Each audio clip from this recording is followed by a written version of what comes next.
I am not sure if you have noticed this, but most of our creative, brilliant ideas actually show up in moments when we feel most relaxed. Before we do anything else in the morning, we spend 15 minutes, the first 15 minutes, to just go on a walk with no phone, no headphones, no music, no podcasts, not even this one. But like just you walking on your own and allowing yourself to just let your brain and your body wake up naturally. I was very specific about telling my workmates to not disturb me or not contact me when I am on my rest days or when I'm on my leave. Because that is because I want to protect my peace, and at the same time, I want people to understand that I am not available 24/7.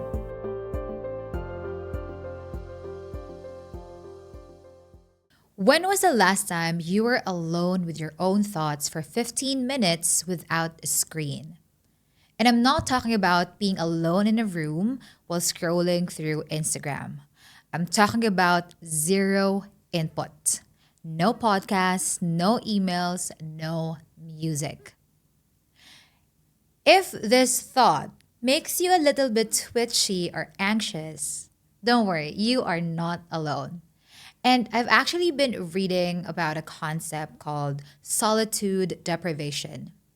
And it actually resonated with me. And I think that's also the reason why that heavy December dread hits us so hard, because we are overstimulated. And so in this episode, I am going to share with you the things that I'm learning about it and the small shifts I am making to get my focus back.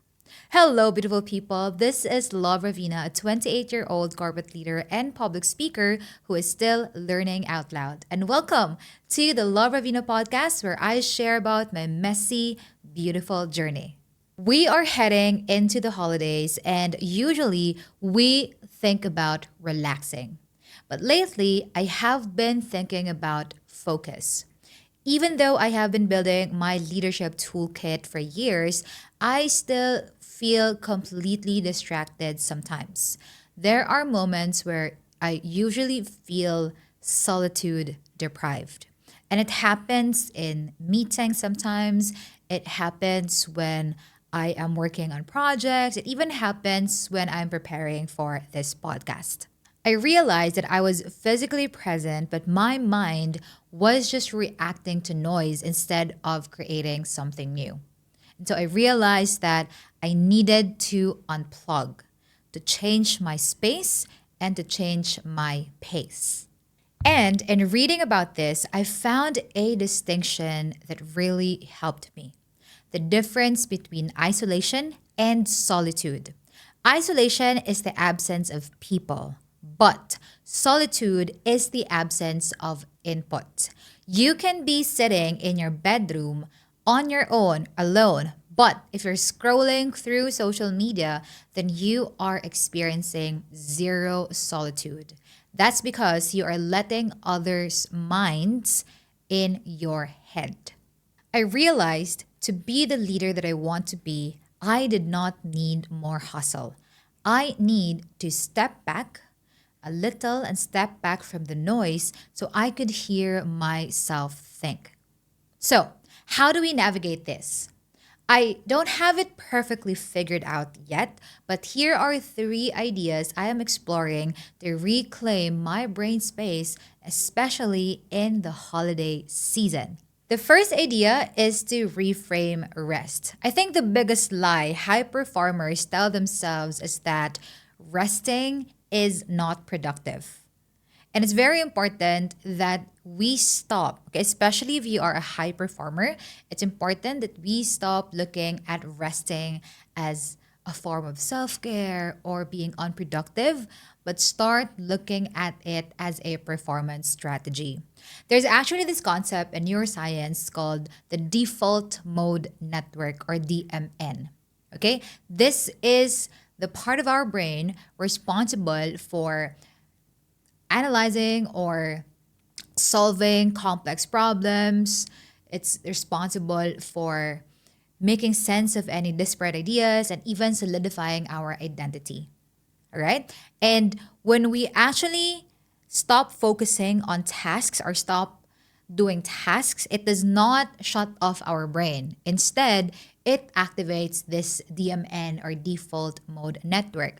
I am not sure if you have noticed this, but most of our creative, brilliant ideas actually show up in moments when we feel most relaxed. For example, when we are showering or taking a shower, when we are eating mindfully, when we are looking at nature, in those moments, our most brilliant creative ideas actually show up. And that is because of our default mode network. Because we stopped looking or focusing on tasks and we are just sitting and letting our own creativity, letting our own thoughts flow naturally. And so, again, going back to the first idea, we have to stop looking at idleness or resting as something that's unproductive, but instead look at it as something that will actually allow us to hear our own thoughts or hear ourselves better, and at the same time allow us to let our own creativity flow naturally. So that is a very important idea that we have to learn, and also something that I am gradually accepting and learning right now. The second idea is the allowed only people setting. Okay, I know that we're talking about unplugging, but why is it so hard to actually do it? I think that's because most of us are conditioned to believe that good leadership equals constant availability.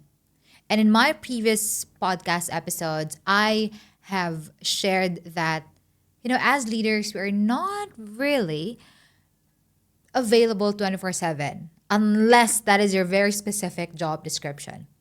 Okay.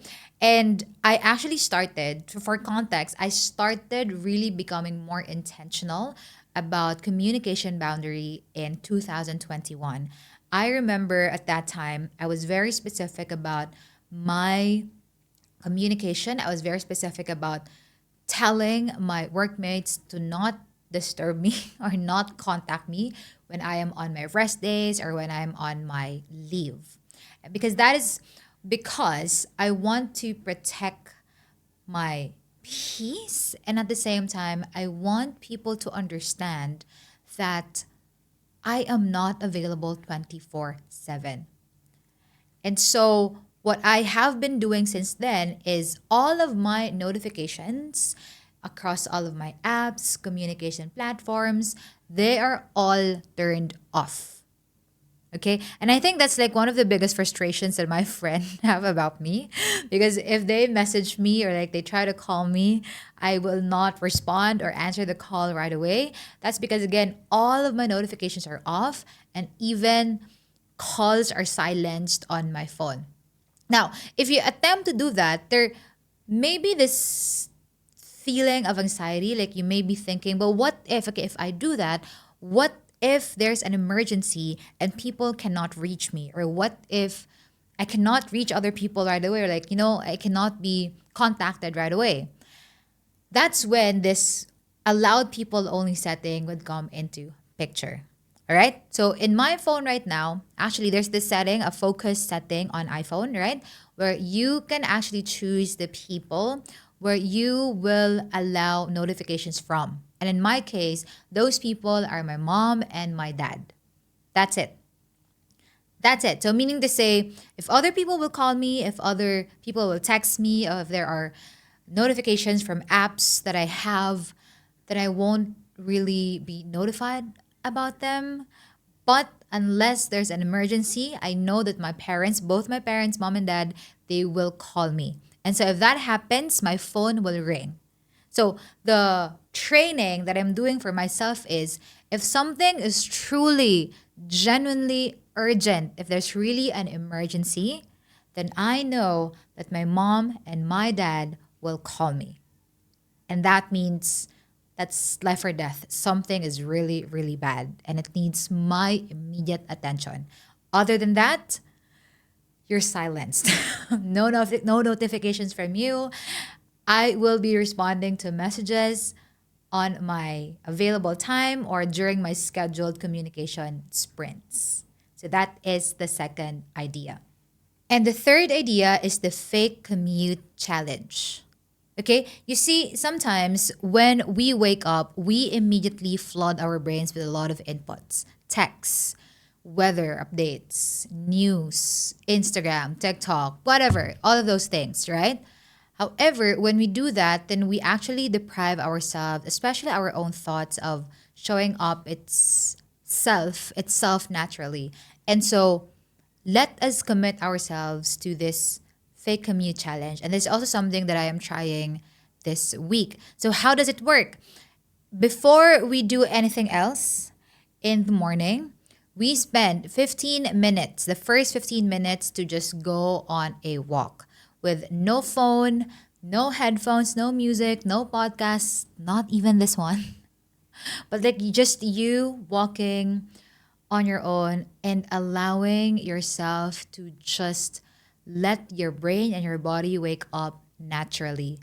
This is actually our way of reclaiming our own thoughts and at the same time ensuring that the first thoughts we hear are not the thoughts or inputs from other people but our own thoughts. So, there you have it, the three ideas and shifts that we are actually trying in the holiday season. To recap, if you are feeling the December dread or generally just a brain fog, then remember these three things. Number one, redefine solitude. Solitude is not about being alone, but it is about the absence of input. Second, reframe rest. Unplugging or resting is not lazy, but it is a strategic meeting with your own brain. And lastly, reject the pressure. For you to be a good leader or a good person, you don't have to be available 24/7. So try applying focus mode or the technique on the allowed people only setting to still be present without neglecting your priorities. Now, if this resonates with you, make sure to follow the Love Ravina podcast. We will keep having conversations around leadership, public speaking, and growth. Until next time, let us keep showing up, speaking up, and leading boldly. Happy holidays!